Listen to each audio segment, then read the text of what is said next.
Hello guys, magandang araw sa inyo.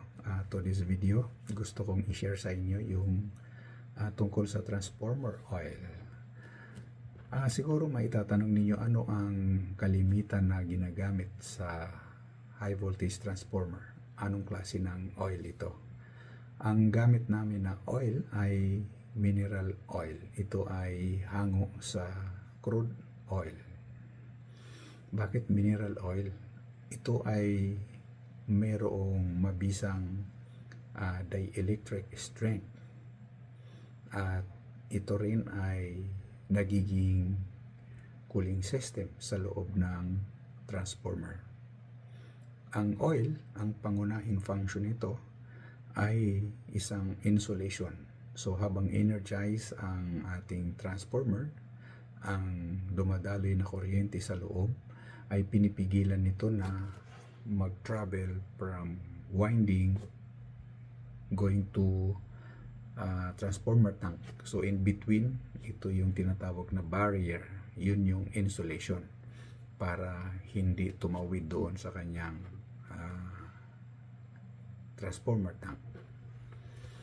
At kapag ka-energize ang isang transformer, ito ay nag-create ng tinatawag nating temperature. So ang pagtaas ng temperature sa loob ng transformer ay posibleng maging sanhi o pagkasira ng core ng winding. So itong oil ay may component kung saan pinapanatili nito ang tamang temperature sa loob ng transformer. At hindi lamang iyan, alam natin na kapag energize ang isang transformer, ang oil ay nagkakaroon ng expansion. So kapag sobra ang oil sa loob ng transformer, ito ay makakapigil sa tamang circulation ng oil sa loob at posibleng magkaroon ng tinatawag na pressure build up. So kapag nagkaroon ng pressure build up, ito ay may masamang epekto sa equipment kung saan posibleng makasira o pumutok yung tangke kapag overpressure. So ang aming equipment ay equipped with DGPT.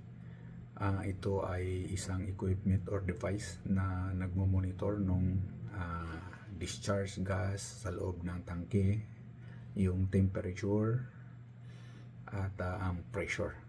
So alin man doon sa tatlo, kapag tumaas ang temperature ayon sa kanyang preset, i-de-energize niya yung transformer para maiwasan ang anumang pinsala.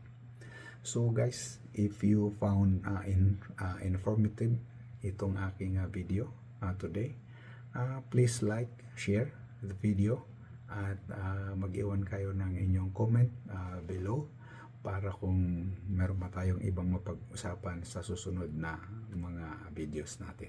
Maraming salamat.